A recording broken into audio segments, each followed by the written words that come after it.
در 13 اپریل 2017 یه شیء بزرگ و ترسناک از آسمون افغانستان به سمت مجموعی از غارها و تونل‌ها در استان ننگرهار سقوط کرد. چند لحظه قبل از برخورد همه چی آروم به نظر می رسید. اما اونچه که در حال فرود بود یکی از قدرتمندترین سلاح‌های غیر هسته‌ای تاریخ به شمار می رفت. این سلاح بمب GBU-43B بود. بمبی که بیشتر با لقب مادر همه بمب‌ها شناخته میشه. برای درک اهمیت این بمب باید کمی به عقب برگردیم. در پایان جنگ جهانی دوم جهان برای اولین بار قدرت واقعی بمب‌های هسته‌ای رو دید. انفجار 2 بمب اتمی بر فراز هیروشیما و ناگازاکی نشون داد که یک سلاح میتونه در عرض چند ثانیه یک شهر رو نابود کنه. پس از اون رقابت تسلیحاتی بین آمریکا و اتحاد جماهیر شوروی شروع شد و هر دو کشور تلاش کردند بمب‌های بزرگتر و مخربتر از رقیب بسازند. آمریکا در دهه 1960 بمب هسته‌ای B-41 رو توسعه داد که قدرتی معادل 25 مگاتن داشت. برای مقایسه قدرت این بمب حدود 1900 برابر بیشتر از بمب هیروشیما بود. اما حتی این سلاح هم در برابر غول شوروی حرف زیادی برای گفتن نداشت. شوروی در سال 1961 بمب افسانه‌ای تزار رو آزمایش کرد. قدرت انفجار این بمب به 50 مگاتن می رسید. تقریباً 3800 برابر بمب هیروشیما. جالب اینه که نسخه اولیه اون قرار بود 100 مگاتن قدرت داشته باشه، اما طراحان نگران پیامدهای اون بودن و قدرتش رو کاهش دادن. خوشبختانه جهان از اون دوران دیوانه‌وار عبور کرد و با امضای معاهده‌های مختلف تعداد سلاح‌های هسته‌ای و آزمایش‌های اتمی کاهش یافت. اما سوال اینجاست، اگر کشوری بخواد منطقه‌ای محدود رو هدف قرار بده و نیازی به نابودی یک شهر کامل نداشته باشه، چه سلاحی در اختیار داره؟ پاسخ این سوال در بمب‌های متعارف عظیم یا همون بمب‌های غیر هسته‌ای نهفته است. در طول جنگ جهانی دوم هم بمب‌های بسیار بزرگی ساخته شدند. یکی از معروفترین اونها بمب گراند اسلم از بریتانیا بود. این بمب حدود 10,000 کیلوگرم وزن داشت و میتونست تا عمق 40 متری زمین نفوذ کنه و بعد منفجر بشه. موج حاصل از انفجار شبیه یک زلزله کوچیک بود و حتی سازه‌های مستحکم رو از بین می‌برد. آمریکا هم بمب عظیمی به نام کلاود میکر رو توسعه داد که نزدیک به 20,000 کیلوگرم وزن داشت، اما هیچگاه در میدان نبرد استفاده نشد. ریشه های مادر همه بمب ها رو باید در جنگ ویتنام جستجو کرد. در اون دوران ارتش آمریکا از بمبی به نام بلو 82 استفاده می کرد که لقب دیزی کاتر رو گرفته بود. وزن این بمب حدود 6800 کیلوگرم بود و در ابتدا برای پاکسازی مناطق جنگلی و ایجاد محل فرود بالگردها به کار می رفت.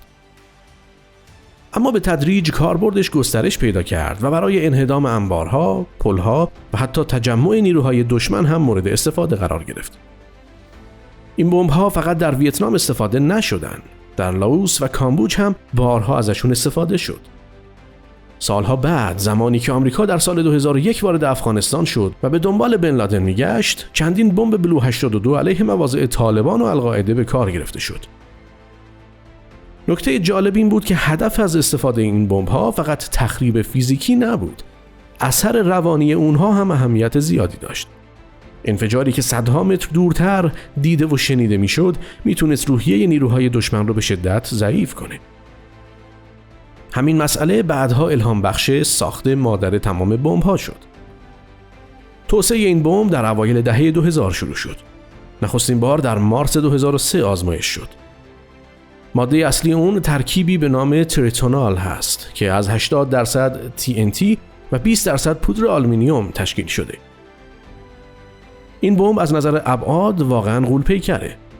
طول حدود 9.1 متر، قطر بیش از 1 متر. اما چیزی که اونو خاص میکنه اندازش نیست، قدرت انفجارشه. قدرتی معادل 11 تن TNT داره و به طور خاص برای نابودی اهداف نرم و نیمه سخت طراحی شده. به عبارت دیگه این بمب گزینه مناسبی برای تخریب پناهگاه‌های فوق مستحکم یا سیلوهای زیرزمینی عمیق نیست. اما برای نابودی اردوگاه‌های گسترده، شبکه‌های غارها، تونل‌ها و مواضع مستقر در مناطق کوهستانی بسیار موثره. با وجود شهرت فراوان این بمب، باید قدرت اون رو در مقیاس واقعی درک کرد. در جنگ ویتنام نیروی هوایی آمریکا هزاران عملیات بمباران گسترده انجام داد. در یک مأموریت معمولی چند بمب افکن میتونستن بیش از 160 تن مهمات رو روی یک منطقه کوچیک فرو بریزن. این یعنی یک عملیات بمباران متعارف در ویتنام گاهی معادل قدرت 10 تا 17 بمب مادر تمام بمب‌ها بود. بنابراین مادر تمام بمب‌ها بیشتر یک سلاح ویژه برای حملات خاص محسوب میشد، نه ابزاری برای بمباران گسترده. روش استفاده از این بمب هم متفاوته. برخلاف بمب‌های معمولی که از زیر بال هواپیما رها میشن، این بمب از هواپیمای ترابری M330 حمل میشه. روی یک سکوی مخصوص قرار میگیره و از درب عقب هواپیما خارج میشه. بعد از خروج یک چتر نجات بزرگ باز میشه تا بمب با فاصله ایمن از هواپیما قرار بگیره. سپس از سکوی حمل جدا میشه و با استفاده از باله‌های هدایت کننده و سامانه هدایت ماهواره‌ای به سمت هدف حرکت میکنه. این بمب پیش از برخورد کامل با زمین منفجر میشه. انفجار در ارتفاع بسیار پایین باعث میشه موج انفجار در سطحی وسیع گسترش پیدا کنه. حجم عظیمی از اکسیژن اطراف هم در فرایند انفجار مصرف میشه و این موضوع میتونه برای افراد حاضر در منطقه مرگبار باشه.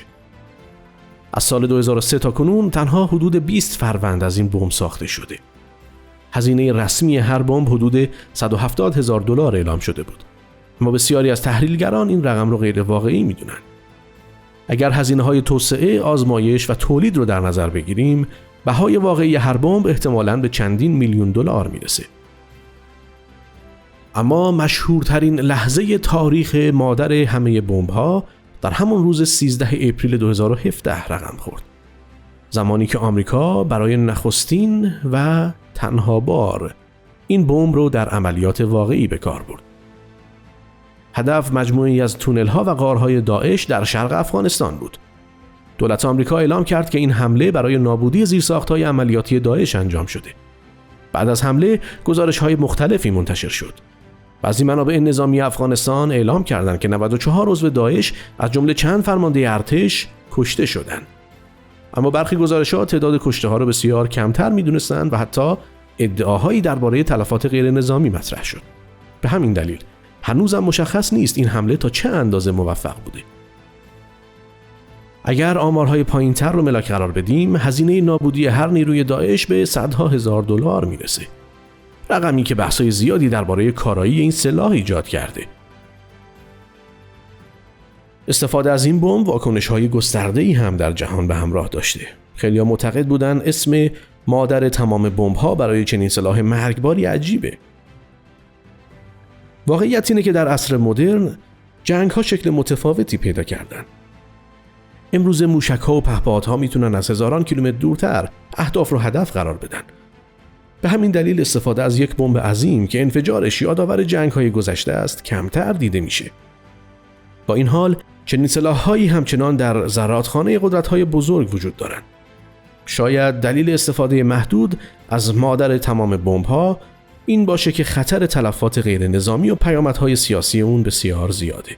در نتیجه این بمب بیشتر نقش یک ابزار بازدارنده روانی رو ایفا میکنه تا یک سلاحی که دائما در میدان نبرد به کار گرفته بشه.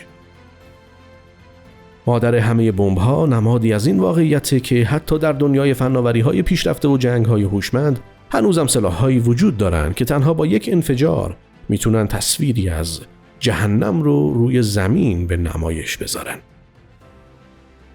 اینجا آشیانه است و ما مباحث نظامی رو مطرح میکنیم.